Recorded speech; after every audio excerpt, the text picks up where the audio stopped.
Salam sejahtera untuk kita semua. Perkenalkan, saya Yayan Adrianova Egatua dengan NIM 2077022510009. Pasca Sarjana Universitas Negeri Yogyakarta, Pendidikan Teknologi dan Kejuruan. Untuk kesempatan kali ini, izinkan saya memaparkan terkait matrikulasi ilmu pendidikan. Saya mengangkat judul yakni karakteristik peserta didik. Adapun yang akan saya bahas diantaranya yang pertama standar kompetensi, yang kedua kompetensi dasar, yang ketiga indikator, yang keempat pengertian karakteristik, yang kelima aspek karakteristik, yang keenam adalah identifikasi kemampuan awal. Untuk yang pertama standar kompetensi, menguasai karakteristik peserta didik dari aspek fisik, moral, spiritual, sosial, kultural, emosional, dan intelektual.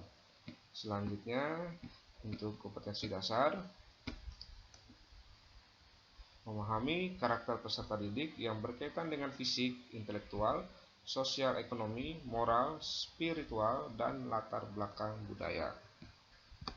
Indikatornya, tenaga pendidik dapat mengidentifikasi karakter peserta didik yang berkaitan dengan fisik, intelektual, sosial, ekonomi, moral, spiritual, dan latar belakang budaya.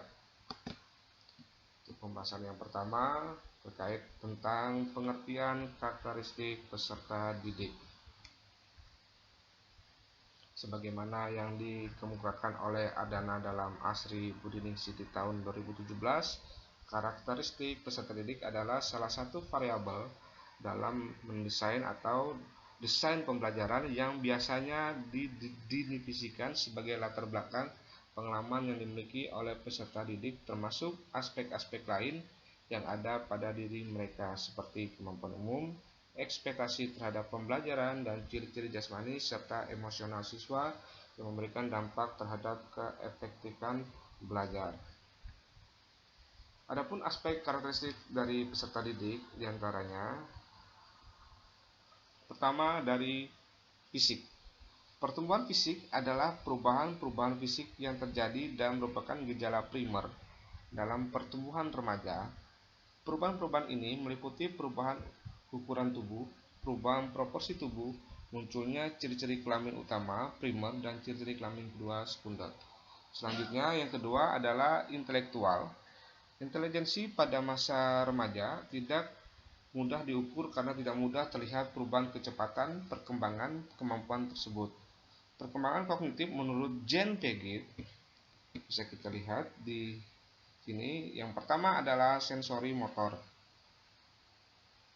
Untuk umur anak dari 0 sampai 2 tahun berdasarkan tindakan langkah demi langkah.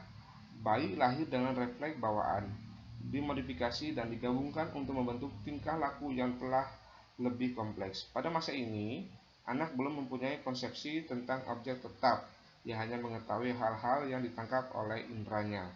Selanjutnya yang kedua adalah praoperasi. Praoperasi ini pada umur anak 2 sampai 7 tahun, penggunaan simbol, bahasa, tanda, dan serta konsep intuitif. Anak mulai timbul pertumbuhan kognitifnya, tetapi masih terbatas pada hal-hal yang dapat dijumpai atau dilihat di dalam lingkungannya saja. Baru pada menjelang akhir tahun yang kedua, anak telah mengenal simbol dan nama. Misalkan, anak dapat mengaitkan pengalaman yang telah ada di lingkungan bermainnya dengan pengalaman pribadinya, dan karenanya ia menjadi egois. Selanjutnya, anak belum memiliki kemampuan untuk memecahkan masalah yang membutuhkan hal berpikir. Pikiran mereka ini dapat dibalik atau reversible, sedangkan pikiran mereka ini bersifat irreversible. Selanjutnya, anak belum mampu melihat dua aspek dari satu objek atau situasi sekaligus dan belum mampu bernalar reasoning secara induktif dan deduktif. Anak bernalar secara traduktif dari khusus ke khusus juga belum. Anak belum memiliki konsep kekekalan, kuantitas, materi, luas, berat, dan isi. Menjelang tahap akhir ini, anak mampu memberikan alasan mengapa atau alasan mengenai apa yang mereka percayai. Anak dapat mengklasifikasikan objek di dalam kelompok yang hanya memiliki satu sifat tertentu dan telah mulai mengerti konsep yang konkret. Selanjutnya, untuk perkembangan kognitif menurut Jean Piaget pada bagian ketiga adalah operasi konkret. Pada umur 8-11 tahun, sudah mengetahui aturan yang jelas, logis, dan reversible. Anak dapat mengetahui simbol-simbol matematis, tetapi belum dapat menghadapi hal-hal yang abstrak. Kecakapan kognitif anak ini menurut Barner mengatakan bahwa perkembangan kognisi seseorang bisa dimajukan dengan jalan mengatur bahan pelajaran.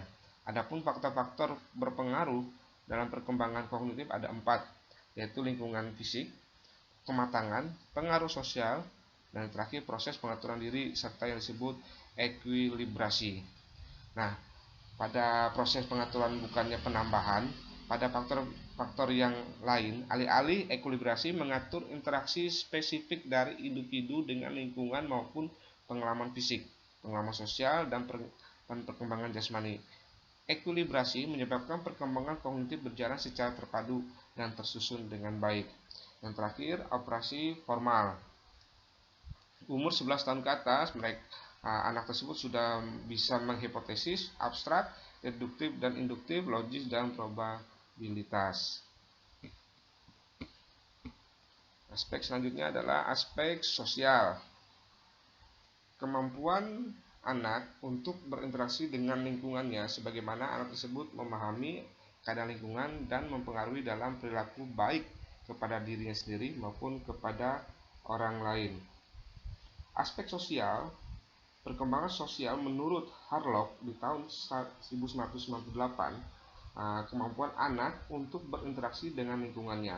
Bagaimana anak tersebut memahami keadaan lingkungan dan mempengaruhinya dalam berperilaku baik kepada dirinya sendiri maupun kepada orang lain. Dari pernyataan ini dapat ditegaskan bahwa perkembangan sosial peserta didik merupakan kemampuan peserta didik untuk menyesuaikan diri terhadap norma dan tradisi yang berlaku kepada kelompok atau masyarakat. Kemampuan untuk saling berkomunikasi dan kerjasama. Perkembangan sosial peserta didik dapat diketahui atau dilihat dari tingkatan kemampuannya dalam berinteraksi dengan orang lain dan menjadi masyarakat di lingkungannya. Adapun faktor-faktor yang mempengaruhi perkembangan sosial dari karakteristik anak diantaranya yang pertama adalah keluarga. Lingkungan pertama yang memberikan pengaruh terhadap aspek-aspek perkembangan anak tersebut termasuk aspek perkembangan sosialnya. Keluarga merupakan tempat yang baik bagi sosialisasi anak karena sebagian besar waktu yang ada dihabiskan anak di dalam keluarga. Anggota keluarga, terutama orang tua, akan dijadikan model bagi anaknya.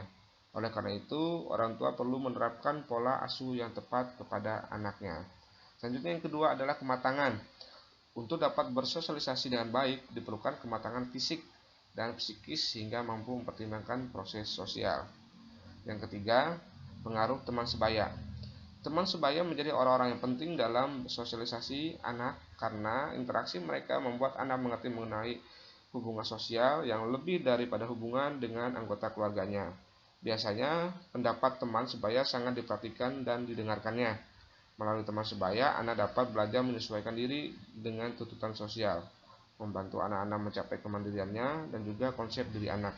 Oleh karena itu, orang dewasa, baik itu guru maupun orang tua, perlu mendampingi dan mengawasi anak agar tidak terpengaruh oleh hal-hal yang negatif. Yang keempat, sekolah. Sekolah merupakan lembaga yang ikut mempengaruhi perkembangan sosial anak, karena salah satu fungsi dari lembaga ini adalah mengembangkan kemampuan anak untuk dapat hidup bermasyarakat. Yang terakhir, status sosial ekonomi. Kehidupan sosial anak banyak dipengaruhi oleh kondisi ekonomi keluarganya. Status ekonomi keluarga tentunya akan mempengaruhi norma yang ditanamkan orang tuanya kepada anaknya, seperti pola hidup sederhana dan cara penampilan anak, sehingga hal ini akan mempengaruhi anak dalam memilih teman. Yang kelima, aspek dari spiritual. Ciri utama dari kecerdasan spiritual ini ditunjukkan dengan kesadaran seseorang untuk menggunakan pengalamannya sebagai bentuk penerapan nilai dan makna.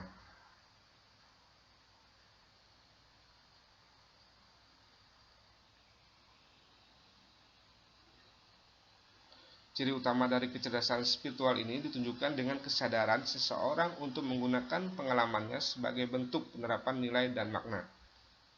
Kecerdasan spiritual yang berkembang dengan baik akan ditandai dengan kemampuan seseorang untuk bersikap fleksibel dan mudah menyesuaikan diri dengan lingkungannya.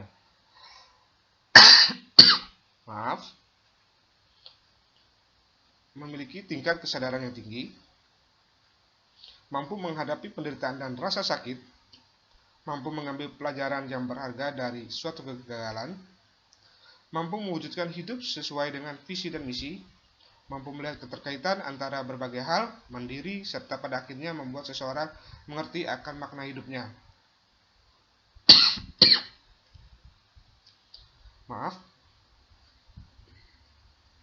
Serta mengaitkan hubungan dengan Yang Maha Kuasa dan Maha Pencipta, tergantung dengan kepercayaan yang dianut oleh peserta didik. Kecerdasan spiritual menurut Johar dan Marshall di tahun 2005 adalah kecerdasan tertinggi, the ultimate intelligence, yang dimiliki oleh manusia. Berdasarkan data-data ilmiah yang telah dikemukakan, semakin memberikan keyakinan kepada kita bahwa potensi kecerdasan spiritual naluri bertuhan memang sudah terpatri dalam diri manusia sejak lahir. Anak-anak dilahirkan dengan kecerdasan spiritual yang tinggi. Namun, perlakuan yang tidak tepat dari orang tua, sekolah, dan lingkungan seringkali merusak apa yang mereka miliki. Padahal potensi SQ yang terpelihara akan mengoptimalkan IQ dan EQ. Disinilah letak urgensi dari pendidikan. Lalu selanjutnya, aspek yang selanjutnya adalah aspek dari perkembangan bahasa. Bahasa remaja adalah bahasa yang telah berkembang. Anak remaja telah banyak belajar dari lingkungannya, dan dengan demikian bahasa remaja terbentuk oleh kondisi lingkungan. Ciri khas bahasa remaja diantaranya yang pertama adalah munculnya bahasa pergaulan di kalangan mereka sendiri seperti bahasa sandi, bahasa lain-lain, seperti bahasa prokem. Yang kedua adalah pemilihan kosakata maupun nada bicara sangat dipengaruhi oleh lingkungan tempat tinggal remaja tersebut. Aspek yang terakhir adalah perkembangan nilai dan moral. Moralitas merupakan kemampuan atau kemauan untuk menerima dan melakukan peraturan, nilai-nilai atau prinsip-prinsip moral. Seseorang dapat dikatakan bermoral apabila tingkah laku orang tersebut sesuai dengan nilai-nilai norma yang dijunjung tinggi oleh kelompok sosialnya. Bisa kita lihat di mana perkembangan nilai dan moral berdasarkan stadium dan orientasi. Pertama dari stadium adalah pro-konvensional, itu ada stadium 1 dan stadium 2. Orientasinya, anak berorientasi pada kepatuhan dan hukuman, berlaku prinsip rivalistik, hedonisme. Selanjutnya, konvensional, terdiri dari stadium 3 dan stadium 4. Orientasinya, ingin selalu dianggap menjadi anak baik, tahap mempertahankan norma-norma sosial dan otoritas. Yang ketiga, pasca konvensional, terdiri dari stadium 5 dan stadium 6. Tahap orientasi terhadap perjanjian antara dirinya dengan lingkungan sosial. Yang kedua, tahap ini disebut prinsip universal.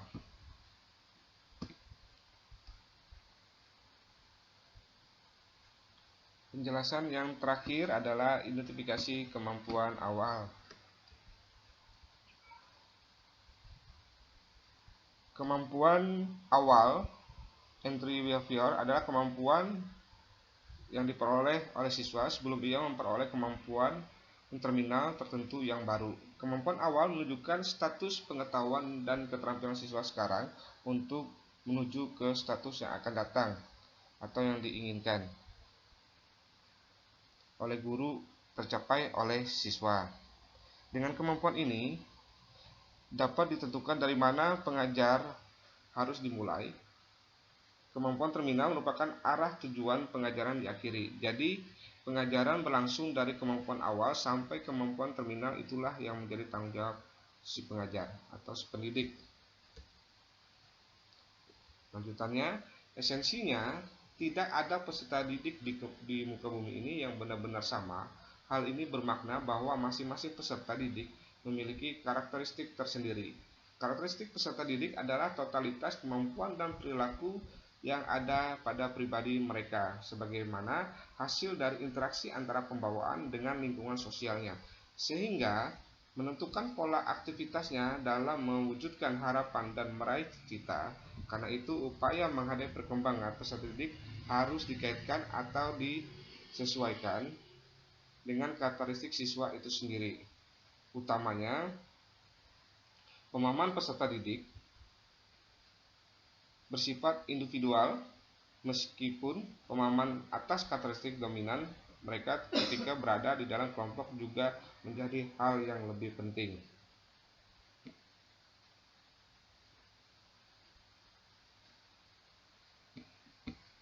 Selanjutnya,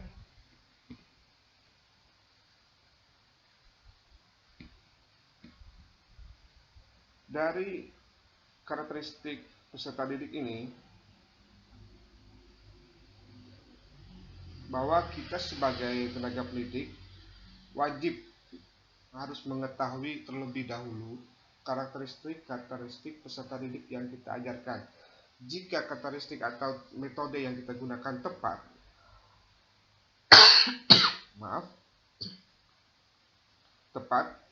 maka pembelajaran di dalam kelas akan menjadi lebih kondusif dan diterima oleh mereka sebagai peserta didik.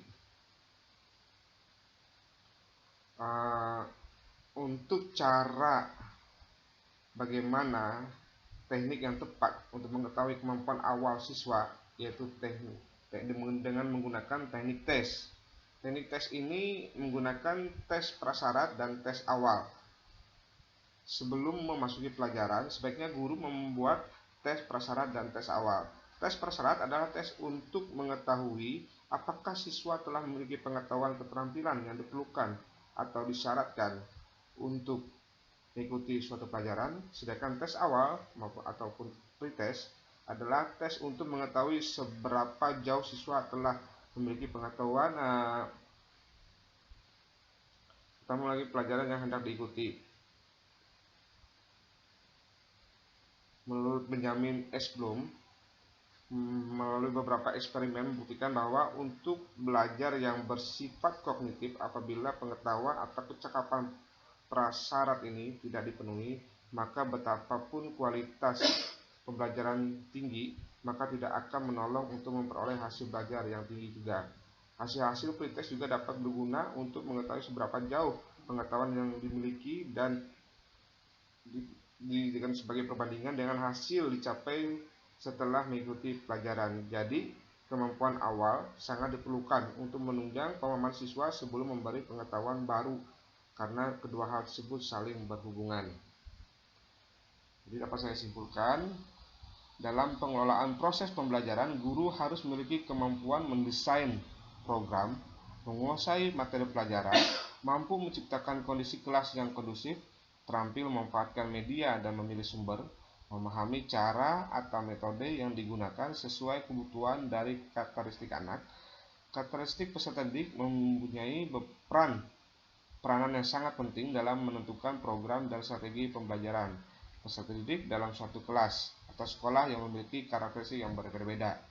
Perbedaan-perbedaan yang ada perlu dikelola secara baik. Namun, jika perbedaan tersebut tidak dikelola secara baik, maka akan menimbulkan permasalahan-permasalahan dalam pembelajaran.